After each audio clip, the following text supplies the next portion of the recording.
सुप्रभात विद्यार्थियों।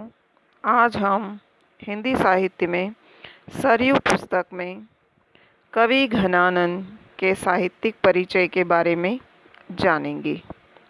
साहित्यिक परिचय के अंतर्गत हम जीवन परिचय, रचनाओं के नाम और साहित्यिक विशेषता का अध्ययन करेंगे।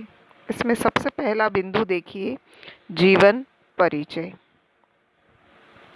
घनानंद रीति काल की रीति मुक्त स्वच्छंद काव्य धारा के सुप्रसिद्ध कवि हैं। रीति काल हिंदी साहित्य के इतिहास का काल और रीति मुक्त ने वे कवि जिन्होंने रीति परंपरा के अनुसार काव्य रचना नहीं की। उन्होंने स्वच्छंद काव्य धारा, स्वच्छंद ने बिना किसी बंधन के काव्य रचना रची। आचार्य शुक्ल के मतानुसार इनका जन्म संवत 1746 में दिल्ली में हुआ था और संवत 1817 में वृंदावन में इनका देहावसन हुआ। ये दिल्ली के रहने वाले एक कायस्थ थे और सम्राट मोहम्मद शाह बादशाह के मीर मुंशी थे। आप सभी जानते हो कि रीति काल के अधिकांश कवि राजाओं के आश्रय में दरबारी कवि थे। उसी प्रकार घनानंद भी सम्राट मोहम्मद शाह बादशाह के मीर मुंशी थे।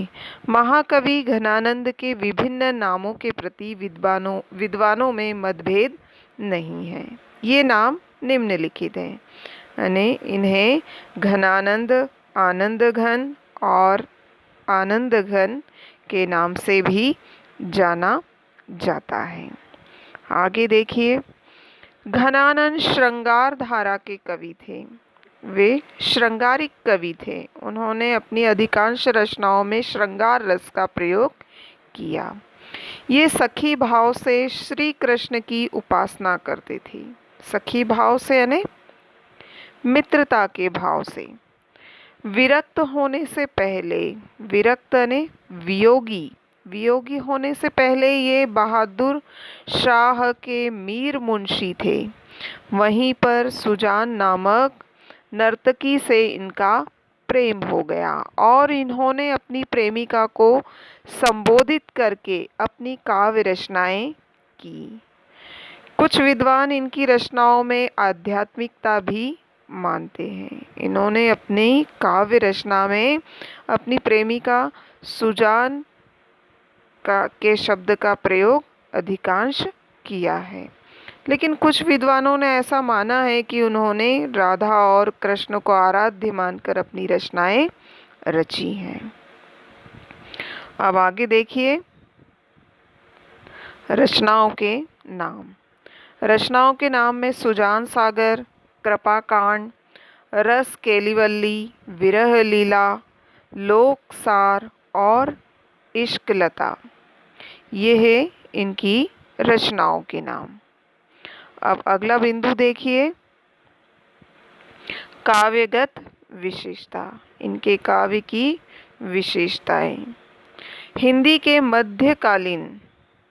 मध्यकालीन स्वच्छंद प्रवाह के प्रमुख कर्ताओं में सबसे अधिक साहित्य श्रुत यानी साहित्य के क्षेत्र में सुना जाने वाला नाम घनानंद ही प्रतीत होते हैं।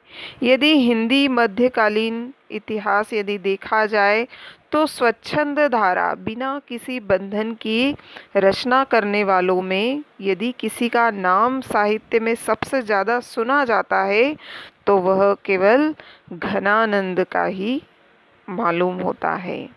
इनकी रचनाएं दो प्रकार की हैं। एक में प्रेम संवेदना की अभिव्यक्ति है तो दूसरे में भक्ति संवेदना की, है ना। हमने इनकी रचनाओं में अभी हमने पिछले पैराग्राफ में पढ़ा था कि इन्होंने सुजान सागर अपनी प्रेमिका के वियोग में रचनाएं रची, तो उसमें हमें प्रेम संवेदना का रूप देखने को मिलता है। और दूसरा इन्होंने कृष्ण भगवान की सख्य भक्ति की है, तो उसमें भक्ति की संवेदना भी हमें देखने को मिलती है। इनकी रचना अभिधा, के वाच्य रूप में कम। इन्होंने अपनी रचनाओं में अभिधा शब्द शक्ति के शब्दों का प्रयोग कम किया और लक्षणा के लक्ष्य और व्यंजना के व्यंग रूप में अधिक। कहने का तात्पर्य है कि इन्होंने अपनी रचनाओं में अभिधा शब्द शक्ति के शब्दों का प्रयोग कम और लक्षणा और व्यंजना शब्द शक्ति के शब्दों का प्रयोग अधिकांश किया है। ये भाषा प्रवीण थे, ये भाषा के ज्ञान में चतुर थे और ब्रज भाषा प्रवीण भी, और विशेष रूप से ब्रज भाषा के ज्ञानी थे। इन्होंने ब्रज भाषा के प्रयोग के आधार पर नूतन वाग योग संगठित किया। इन्होंने ब्रज भाषा के नवीन शब्दों का निर्माण किया।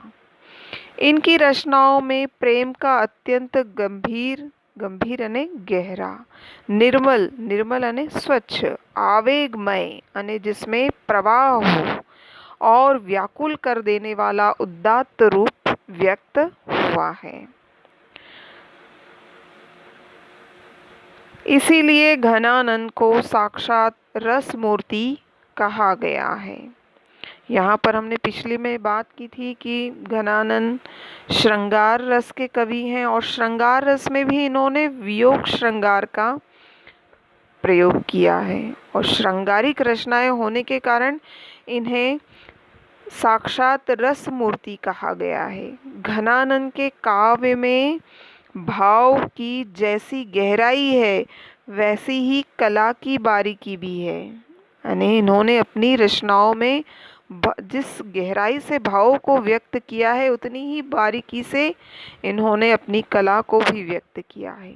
इनकी कविता में लाक्षणिकता, वक्रोक्ति, वाग विदग्धता के साथ अलंकारों का कुशल प्रयोग भी मिलता है। इनके काव्य में लाक्षणिक शब्दों का, वक्रोक्ति अलंकार का और उलाहना के साथ उन्होंने अलंकारों का बड़ी कुशलता के साथ प्रयोग किया है।